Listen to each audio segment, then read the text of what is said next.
Welcome to the Off Base Podcast with Xavier Scruggs. I'm Robert Flores. This is the fastest growing baseball podcast in the entire United States. Actually, I don't know if that's true, but it feels like it's true. With Xavier Scruggs, I'm Robert Flores. X joins us from Williamsport, Pennsylvania, where he is calling the Little League World Series, and he's doing it from the hotel. X, dicey move on your part, going with the hotel Wi-Fi for this broadcast. Yeah. I know. I didn't even bring any of my equipment. I've been so locked in on the 12-year-olds and what they're doing out there on the field. But I'm happy to be here talking it up, talking shop about Major League Baseball. Now I get to switch gears. Yeah. We're going to talk a little bit more about the Little League World Series, talk about your experiences there in just a second. But moving the needle time. Let's get it started. Let's talk about Pete Alonso, because the Polar Bear earlier this week on Tuesday, he became the Mets all-time home run leader with a 2-homer performance against the Atlanta Braves, surpassing the great Darryl Strawberry's long-standing mark of 252 home runs. So the Polar Bear sits atop the home run record book in Queens. Here was his reaction after his momentous feat. The amount of support, the love, all the ovations throughout the game, you guys coming out, getting rowdy today. Man, we really appreciate you guys showing out, not just today, but this entire year. You guys have been electric all year, coming out, creating a vibe. We really appreciate it, guys. It was a beautiful, fleeting moment. I mean, it's just a few seconds, but you live for those, you work for those, and it's all about wins. And I'm just happy to do my part. I mean, I'm just really stoked that as a team, we had a great team win today, and hopefully we can do it again tomorrow. Growing up as a kid, you never really put yourself in the mind where like you could potentially be a franchise leader one day in home runs. That just doesn't really cross your mind, and it's just really special. What a blessing, what a gift it is to play this game at this level. What a gift it is to hit it at home in front of you guys. So thank you guys. X, I think about where Pete Alonso was at this time last year. In 2024, he was going through a season that was challenging for a variety of reasons. He wasn't producing the way he normally does. Also, that looming contract extension or looming free agency decision, was there months away. But look at where he's at now. And oh, by the way, he can opt out after this season. What has impressed you the most about Pete Alonso so far this year?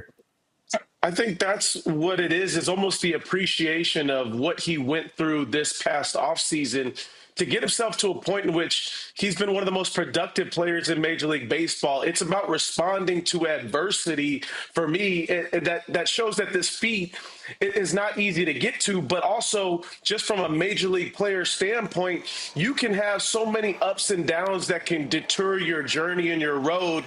But right now you're seeing the adjustments that he made, going to the opposite field, taking off speed, allowing it to travel. I know Pete Alonso pretty well, especially for him being from Tampa, and that's where I live. Mm-hmm. I knew it was going to be all about the adjustments this year to getting him back to hitting the ball out of the yard, but also doing it with runners in scoring position. He takes so much pride in the RBI, and I know it's a statistic that we don't talk a whole lot about anymore, but it's a different type of feeling when you have a guy on the team that cares a lot about driving in other runners. He's such a team player, and he plays every day, Ro Flo.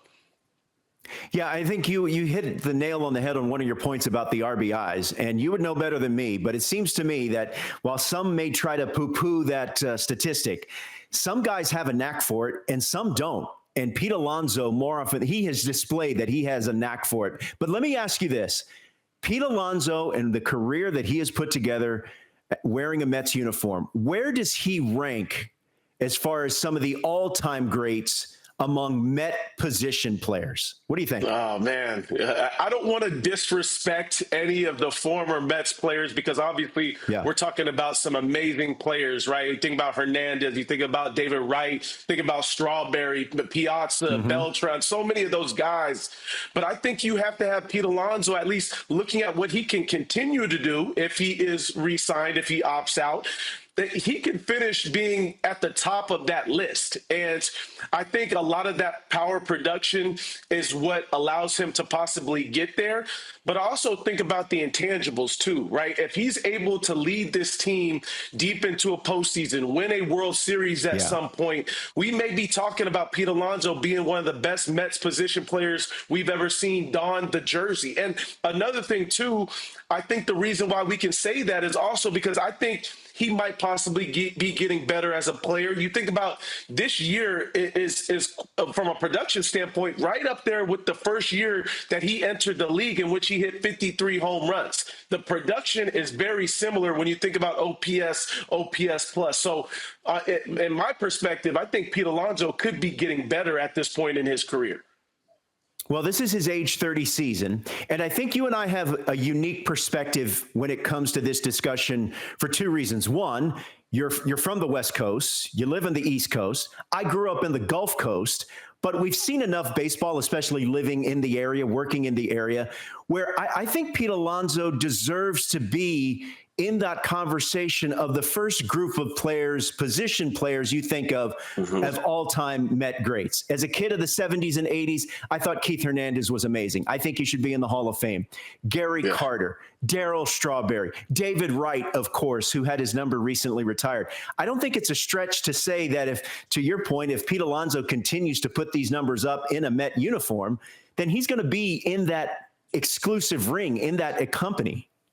Right. And another thing, though, is I think if you're looking at somebody that can get his team, and I say get his team because of the leadership aspect of what he's capable of doing, the ring would matter, a ring or two, right? Getting yourself deep into the postseason, winning a World Series, that's all the Mets fans care about. And if Pete Alonso, the polar bear, is able to take this Mets team and this fan base and get them to that point, then you have to enter him into that discussion. But a part of that discussion becomes if he opts out of this contract too, because with the numbers that he's putting up, he could elect to opt out and say, okay, let me see what else is out there from a free agency standpoint, but also from a money standpoint. We're seeing some very good Mets players on our screen right now. And all of those guys contributed in some major ways. And I think Pete Alonso is doing the same as we speak. When you talk about what a new Pete Alonso contract might look like, and yes, he can opt out at the end of this season. I expect he will. Does it kind of look like what Vlad Jr. got from the Toronto Blue Jays? Is that the ballpark we're looking at? It may not be the same because Vladdy was obviously younger in a sense, but I think Pete Alonso has shown us the ability to, what I like to think, what teams were looking at was, okay, which type of player is he? Is he last year's player who couldn't come out of certain funks? Or was he able to, make the strides to say, okay, I can make these changes as a hitter. I can be one of the most productive hitters in Major League Baseball. I mentioned kind of sitting around that 150 OPS plus range.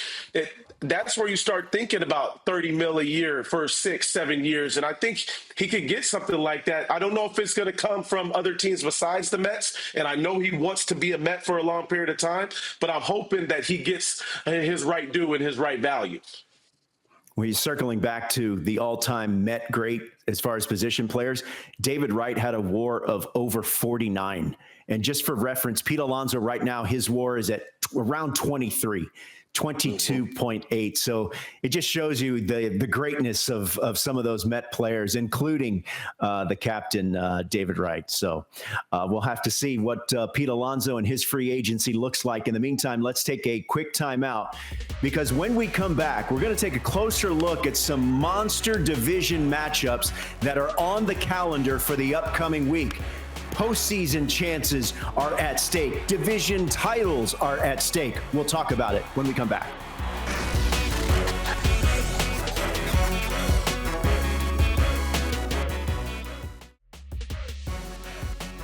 Welcome back. Let's take a look at some of the upcoming matchups this coming week. Some big time division matchup. Starting on Monday, it's going to be a 5-game series between the Brewers and Cubs, because on Monday they're playing a doubleheader. Then it's the Red Sox and Yankees doing what they do best for a 4-gamer. And then again, it's the Dodgers and the Padres. X, I imagine by the time all these games are done, all these teams on that graph are going to be sick of one another if they haven't already. So with that kind of in mind, what do you think when you think about a division that could produce the next World Series champion? What comes to mind? This has been an easier kind of call for me because I've always thought that the Dodgers were going to the World Series and win the World Series this year. I thought they would be the first team to repeat in such a long period of time. But now I'm looking at, what the Padres have done as well. And it tells me that both of these teams are capable of winning a World Series from a talent standpoint and also what we've just flat out seen on the field from both of these teams at certain points. And when I think about the Padres, I think about those 5 deadline moves, right? To be able to bolster the back end of that bullpen, but also to be able to help out the weaknesses from an offensive standpoint. They look like a team that is just really tough on all sides of the ball. And we're looking at some of the notable acquisitions right now. I don't know if the Dodgers did enough, but I know the Padres did enough for me to feel comfortable about either one of these teams winning a World Series this year. I got to get what you think might be the division as well. Yeah, I think that this year has been wide open, and I think the Dodgers and the Padres are a handful of teams that could ultimately walk away with this thing. I picked the Phillies and Red Sox to go to the World Series, with the Phillies ultimately winning. But yeah, I get the sense that this thing is going to be a lot of fun, and I think it's wide open this year. I think you could go 7 to 10 teams that could make a legitimate argument to winning this whole thing this year. Yeah, the AL West is another one of those teams that are divisions that intrigues me because I've really thought that the Houston Astros, who have been pretty consistent all season long, obviously they've had their ups and downs, but I think that's another team that could possibly win a World Series. Obviously, we've seen them do it previously and consistently at times, but I can't count out what the Mariners have done as well. No. This is another team that talent standpoint can win a World Series too. I think they've gotten over the offensive hump as well. And I think nothing can really hold this team back except for themselves. So the AL West is another one of those divisions that I'm watching that I think could come out of the American League and win a World Series as well. No doubt. I mean, look, the Seattle Mariners definitely got better at the deadline. And on paper, you could make the case that the Seattle Mariners are the most complete team in all of baseball. The rotation is good. The lineup is significantly improved. And we know what the back end of that bullpen can do. But the games still need to be played. You still have to come up in the big moments of October and in the World Series. So there's a long way to go. Let's go back to those slate of games this coming week. You got the Brewers and Cubs, Red Sox, Yankees, and in San Diego's Dodgers and Padres as they renew that white-hot rivalry. X, if you had a golden ticket, if you could go anywhere, which one of those series are you checking out? Oh, I'm going down to sunny San Diego, and I'm putting on my shades, and I'm going to go watch one of the best rivalries, if not the best rivalry in baseball right now between the Dodgers and the Padres in my hometown, doing it in San Diego. And you know what? And I want to see some scuffles. I want to see some pushing, some shoving a little bit. I'm not saying we need to get down to blows, but I'm saying if we fighting for this division, we going to be actually fighting. So I'm going down there and I'm seeing what all the mess and all the hot ruffles is all about. Yeah, I'm with you. I would love to go to San Diego. It's a beautiful city. But just to be different, I'm going to go check out that Brewers Cubs series. I want to see firsthand, in person, what makes the Brewers so special. They don't hit a lot of home runs, but their lineup is deep. It's consistent. They do the little things well. They don't beat themselves. They run the bases. They play defense. It's the kind of old school baseball, if you will, that I grew up in the 70s and 80s watching. And plus, I believe that series is in Chicago, so you can't go wrong catching some games at the friendly confines of Wrigley Field. So those would be our choices right there. All right, let's take a quick timeout. Right now, X is in Williamsport, Pennsylvania, calling the Little League World Series. And when we come back, he's going to tell you what he loves about Williamsport, what he loves about the Little League World Series, and why you should love it too.